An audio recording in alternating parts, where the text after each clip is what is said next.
This is 8 Minutes, a podcast helping you understand the energy and climate challenge in just a few minutes. I'm your host, Paul Schuster. A big part of any forecast on how we reach a net zero economy by 2050 involves ramping up our renewable power generation. And one of the biggest ways that the U.S. is looking to do so is through scaling our offshore wind industry. As recently as just a few years ago, the U.S. didn't have any wind turbines located in ocean waters. But today, there are over 40,000 megawatts of projects in some form of development. To go from nothing to huge is not going to be easy. Today, I'll dig into the opportunity, the challenges, and even some of the controversy around these mammoth generating assets.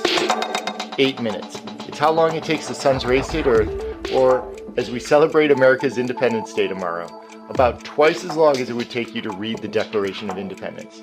Give it a once-over this 4th of July, and let's get it on. Europe has had a vibrant offshore wind market for decades. The first offshore wind farm was developed off the coast of Denmark all the way back in 1991. And by 2024, there will be just under 30,000 megawatts of offshore wind generation being produced on that continent. Here in the US, though, 2 projects, totaling only 42 megawatts of generation. Europe's scale is almost 1,000 times bigger.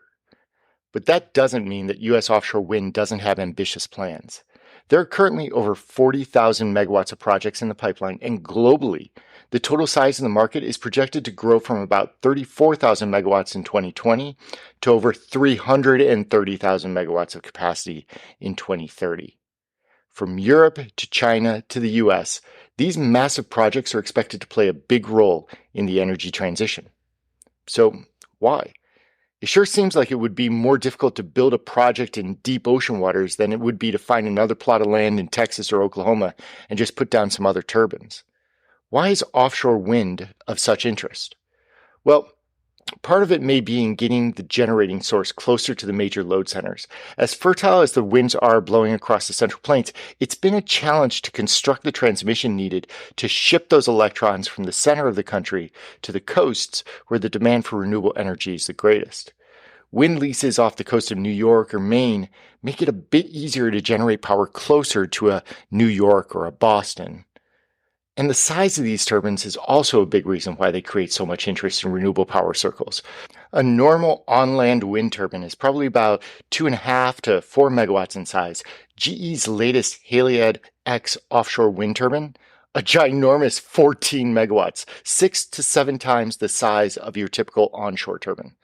Vestas' V164 turbine is so large that it's roughly twice the size of the Statue of Liberty. And with that size comes scale. These turbines generate a lot of power and can be far more efficient than onshore turbines, which is also a value factor. Wind turbines in the plains are subjected to a lot of intermittency as to whether the wind blows or not. Generally speaking, the wind likes to blow harder and colder temps and at overnight. But offshore, the wind profiles tend to be a lot more even. They're not baseload units like a nuclear or a fossil plant could claim. But offshore wind is pretty darn close, which means that they also ease the complexities for grid balancing authorities. Offshore wind units can effectively substitute for an inefficient and dirty coal facility. All of which together may be why the Biden administration has really emphasized offshore wind as a tool for transitioning to cleaner, more renewable energy. In fact, whereas early development has been focused on the Northeast, in waters off the coast of New Jersey and New York, the current administration has opened up additional leases off the coasts of the Carolinas, California, Oregon, and the Gulf of Mexico. The drawback to these projects? It's still a new industry. We're at 42 megawatts today and have 40,000 megawatts in the pipeline. The learning curve is going to be steep, and a lot of challenges are going to be presented before we're through. First on that list, getting the price down.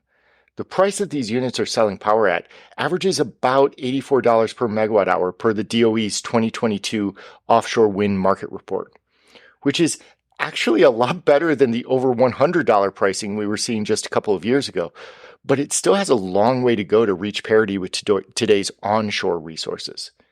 And I'm not certain that those prices are just going to keep coming down in a nice trend line either.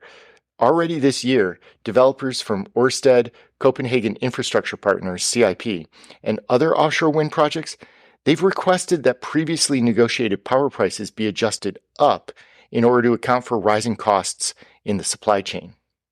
It's going to be a bit bumpy as we work out the kinks in this process. And then, of course, there's the concern that these turbines may be impacting the marine life and ecosystems. Putting aside the aesthetic value of the turbines, more recent concerns have focused on whether these turbines may be impacting the whale population in New England. Since 2016, there have been an abnormally high number of humpback and right whales dying in the Northeast. Since November of 2022, 18 whales have died. The nonprofit Clean Ocean Action blames the construction of these projects, positing that the sounds are damaging the fragile inner ear of these whales. But other experts disagree. The National Oceanic and Atmospheric Administration, NOAA, says that it's unlikely that wind farms are at fault. They point to how 40% of whale deaths show signs of having been hit by ships or having been tangled in fishing gear, and they suggest that increased marine traffic is likely more of the culprit. And no less than Greenpeace actually agrees, arguing that whale deaths is a baseless distraction that should be discounted. Part of the reason? Those high whale deaths started well before the first wind farm was ever put into place. Now, there's something going on, and it requires a lot more investigation, but blaming it immediately on offshore wind projects may not be the whole picture. Regardless, the industry is committed to being good ecological stewards as they scale up these wind activities. Fortunately, Europe's experience lays out a roadmap to success, and it's no wonder that many of the big projects in development include European companies such as Ørsted, CIP, Equinor, and others as development partners. That experience is helping our domestic industry grow in a more collaborative, biodiversity-aware planning of these projects, while also helping to drive down the learning curve and reduce costs too. All of which will be needed as the industry prepares to go from nothing to enormous in just a few years. I'm Paul Schuster, and this has been your 8 Minutes.